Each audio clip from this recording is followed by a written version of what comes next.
Hello, my name is Cornelius Henderson. I'm the author of the IsYourMoneyLazy.com blog, and today we're going to be talking about APR versus APY.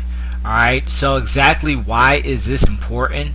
It allows you, understanding these allows you to make better investment and credit decisions. Okay, understanding these two metrics, and they are different, and many investors do not know the difference. Alright, so it's very important to pay attention to this.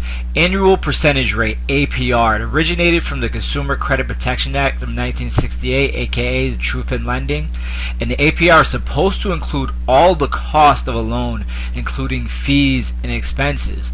Well, that's kind of where it gets difficult, and why you should be cautious with APR, because competing lenders do not include the same fees and expenses in their calculation.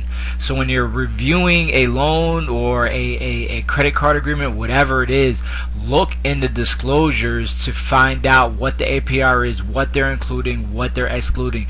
They will have that information. I know it's a lot of work, but you want to make sure that when you're trying to build wealth that you're paying the least amount of fees possible. Okay?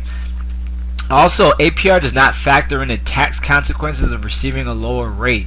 So you may be getting a lower rate, but you may be getting hit by the tax man in some way. So make sure that you're talking to an advisor to figure out the tax consequences of looking at a different product. Okay?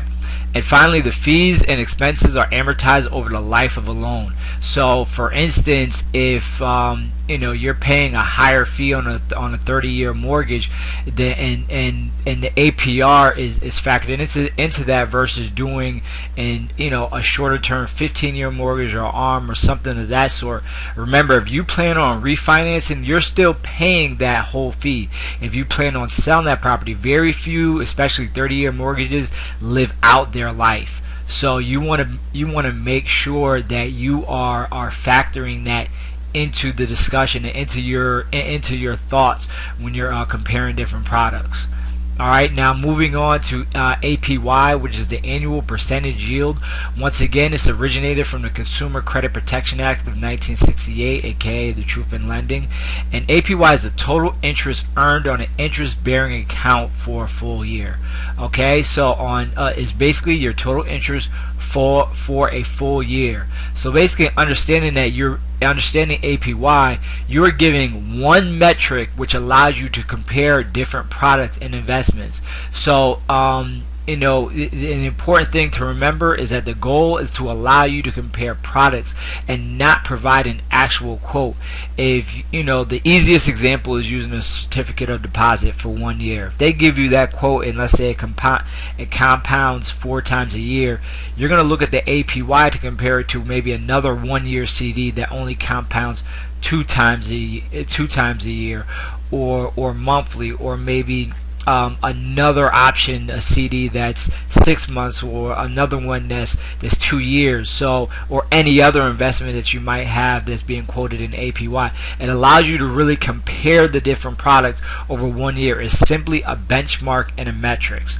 Okay, I know that we talked about CDs here. I absolutely abhor CDs because you hardly beat inflation, but nevertheless people use them. But I definitely want to invite you, if you're not already a member, a subscriber to the Money Employer.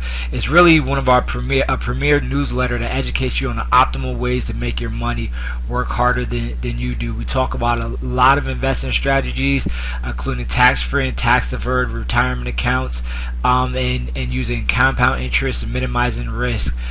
So if you're not already a member, definitely join us at IsYourMoneyLazy.com /investing tips.